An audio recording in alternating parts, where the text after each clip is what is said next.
call this meeting of the Beal Early Childhood Center Building Committee to order for Tuesday, June 12th, 6 o'clock, the old Selectmen's meeting. A review of the minutes of May 21st. Any comments? No? If not, do we have a motion? So moved to approve. Motion is made by the superintendent and seconded by the principal of the Beal School. To approve, all those in favor shall signify by saying aye. Aye. Those opposed, it's unanimous. We will now review and act on the following bill schedules and warrants. It appears that we have none this evening. Correct, Val? Correct. Okay, so now we will move to hear reports, review and act on the following matters. A report from the owner's project manager. Paul?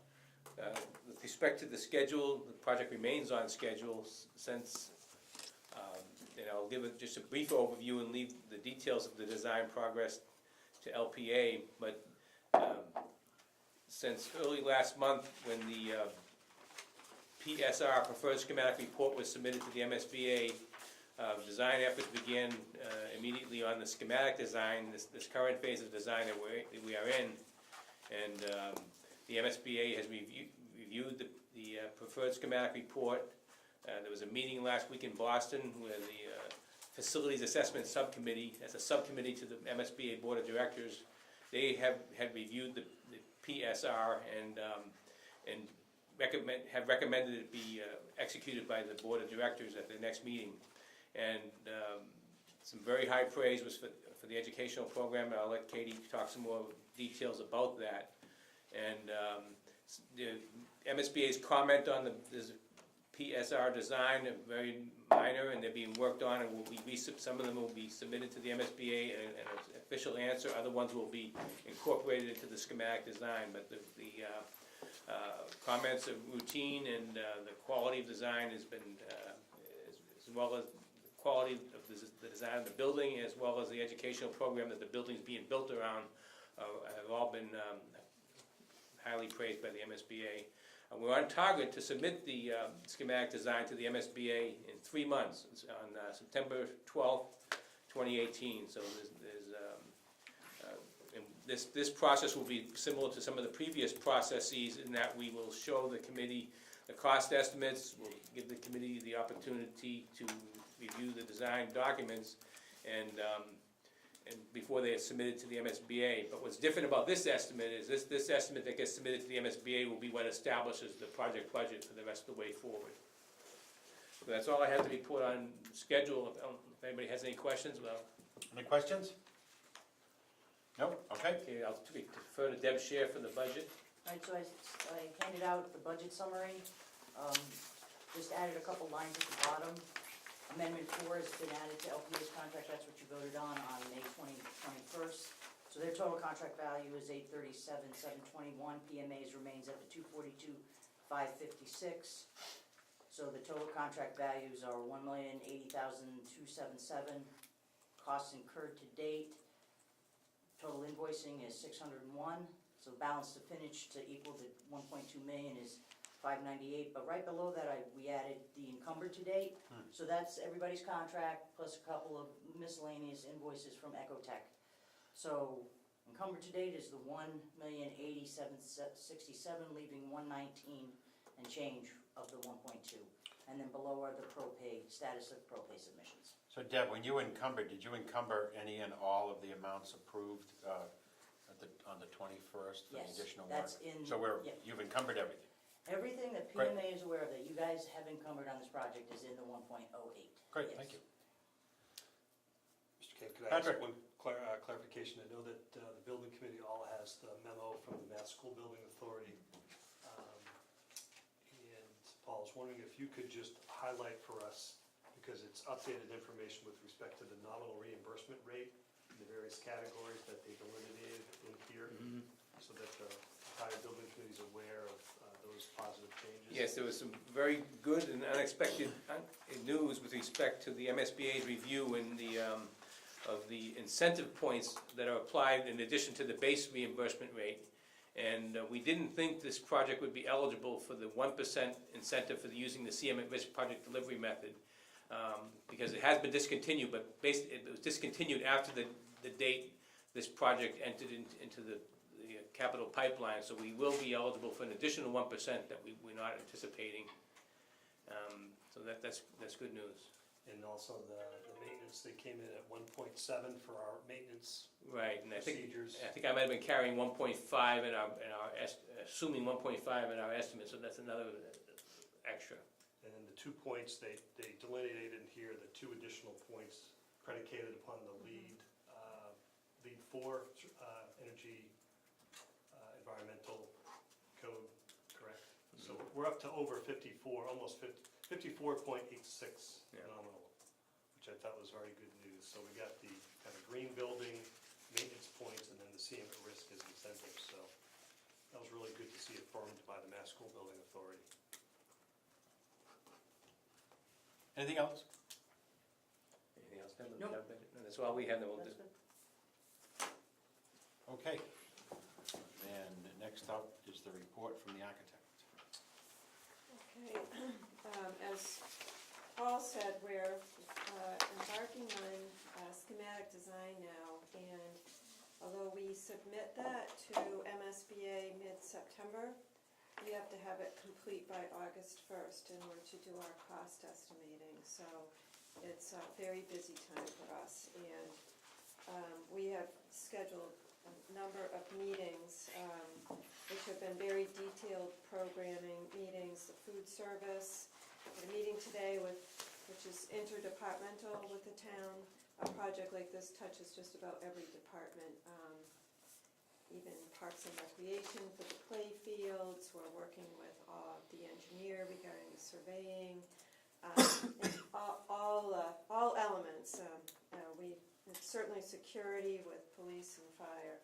And so we're building on the experience that we've had with previous projects in Shrewsbury, and editing as appropriate, if you will, and that's been going well. Additionally, we are refining sustainable design through that lead version 4 scorecard that we are going to submit with the schematic design. And as these meetings have evolved, the design evolves, and so we're looking forward to our next building committee meeting, being able to give you updates on that and show you the progress in that regard. As Paul said, a big event for us was the Facilities Assessment Subcommittee meeting in Boston.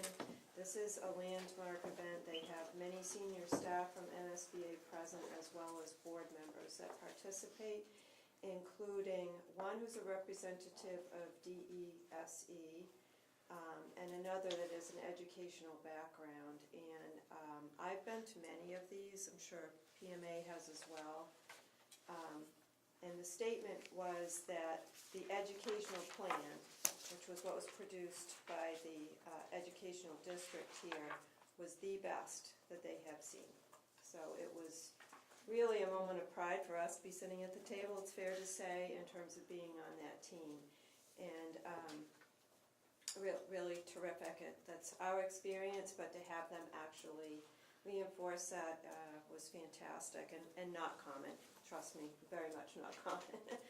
And additionally, we did get a lot of positive feedback that the design was evolving to support that educational plan, so was all very good. I think the biggest question was about the timeline of the acquisition of the Glavin Center site, and that was, Mr. Mizikar, of course, answered that very well and with confidence. So I don't think we've actually talked about it in any degree of specificity, but the bill is out of the House and over to the Senate. There was really nothing added in the House other than an item which I would call something to do with transparency of wanting an appraisal done of certain parcels, and just so it's on record that the 2 recreation or ag parcels were given for $1, but there was an appraised value of X, so that will get underway shortly. And now we just wait for the Senate to do its work, and hopefully they'll take something that is like the Houses, and we won't have to go through another tennis ball match of back and forth between the chambers. And then ultimately, the way it is written is, the commissioner is allowed to transfer the property once we have our act together. They're not gonna transfer the land for school and then find out that the school is on hold or doesn't pass or something. So they won't take hopefully, and I'm confident we will, have legislative approval before the legislature leaves in July. And then we'll get administrative action once the voters in town speak in November. So it's moving along about as well as one could hope. And speaking of DCAM, we have been working with DCAM to attain permission to access the site for the geotechnical work and hazardous material testing that you have already approved in terms of additional services, as well as the town engineering department is going to survey the site.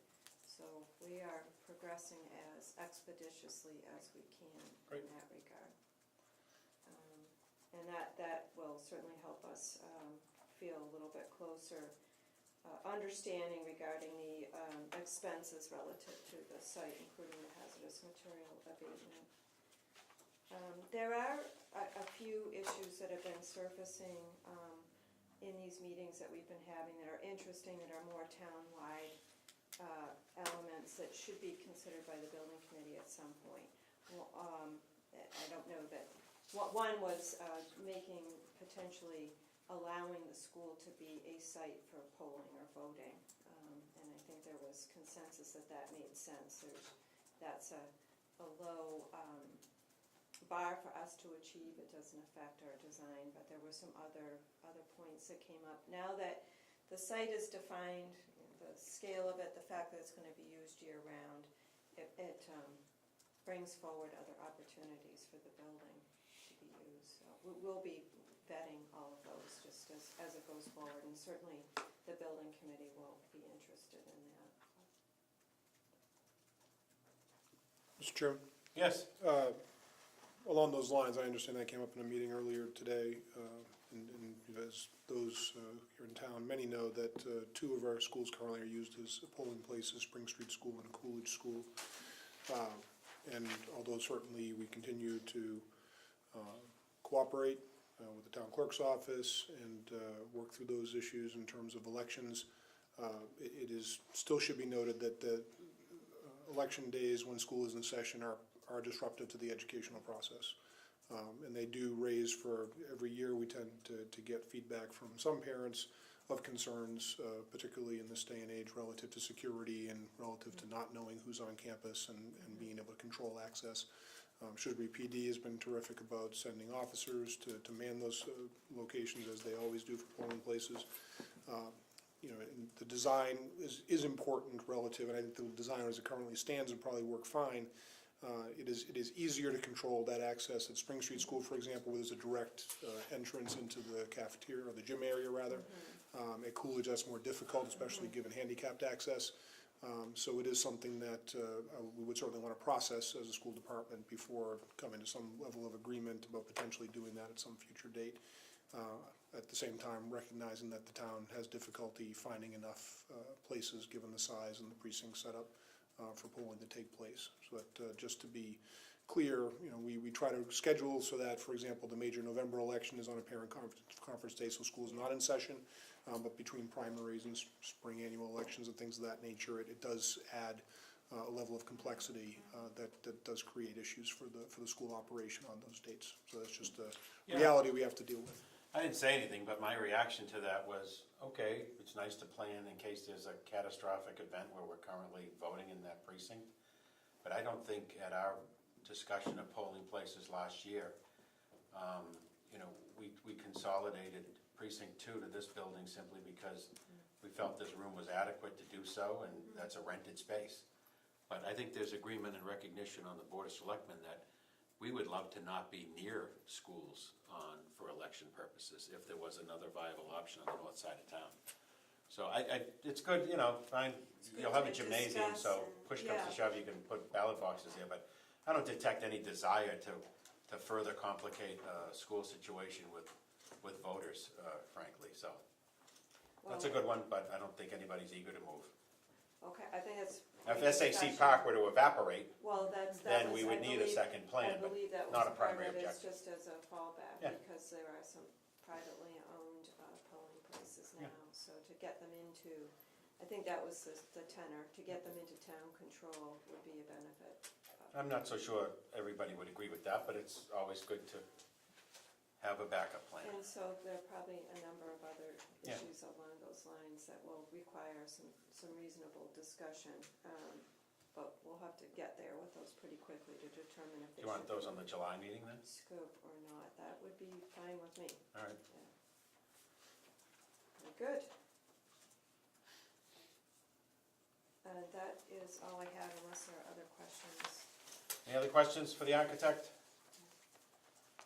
Okay, correspondence, letter dated June 6, 2018, from Mary Fischetti, MSBA, regarding comments for the Module 3 feasibility study, PSR. Anything that you'd like to add to that, or, TMA? No, the comments were rather routine, and to get the OPM and the architect are working together to answer those questions by the deadlines, and some of them will be answered. And other comments say just incorporate it in the next phase of design. Okay. If there isn't anything else, then I'd like to go over schedule. So we are in June, so it would stand to reason that we would meet on July 10th for our next meeting. And you will put up those various issues, Katie, But yes, I will. supply them to Kevin well in advance, please. Mhm. And then we would meet again on August 28th, so that we could get that'll be a working meeting. It'll be a very busy meeting, I suspect. The 29th is the school committee, when then you can have that conversation with your team. And then we will come back on the 4th for the final vote, take any comments of the school committee and vote on the September 4th. And then we might go to the Board of Selectmen on September 11th with an update as to where we are, what's gone in, et cetera. So July 10th, we should plan to be here, 6 o'clock. The 28th at 6. The team will then go to the school committee on the 29th. And then this board will meet again on September 4th. And you should pencil in, I think, the 11th to brief the Board of Selectmen as to where we stand. Make sense?